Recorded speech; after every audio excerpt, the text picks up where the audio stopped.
Today we're in New York City with Lou Quinlan, the author of Time Off for Good Behavior. What exactly do you mean by time off?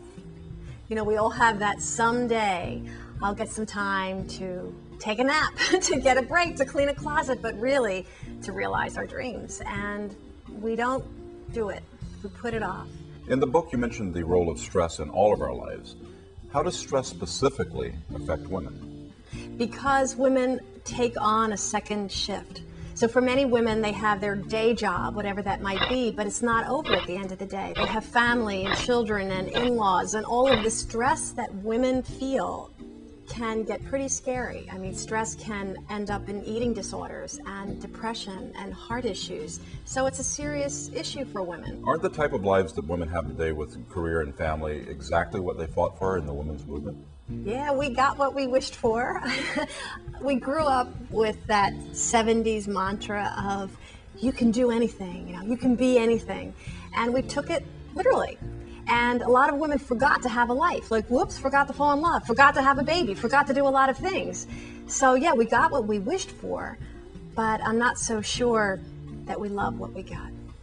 Mary Lou, so why is it that women don't take breaks? The thing is, women don't give themselves permission to take a break.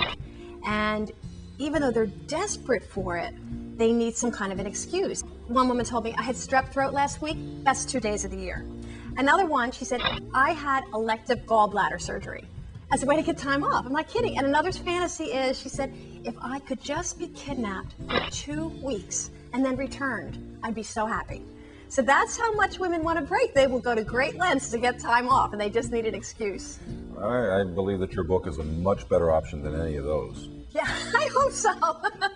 It's much less painful. Absolutely.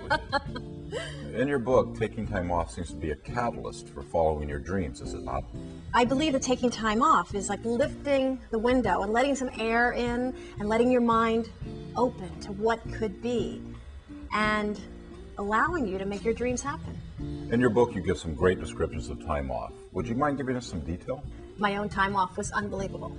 I took salsa dancing lessons every Monday night where I danced with smelly guys I never had to see again. I had time with my family that was thoughtful time, slow, memory-filled talking time. Went to a spa, and the most important thing I think was that I kept a journal. Is this book only for women? I think men need this book, but they might not admit that they need it. I wrote the advice in the book for men or women. The tips are neutral and helpful for both. But the stress in the stories does come back to those hardworking type A good girls. The book is Time Off for Good Behavior by Lou Quinlan. You can pick this up at your local bookseller or just by clicking the link.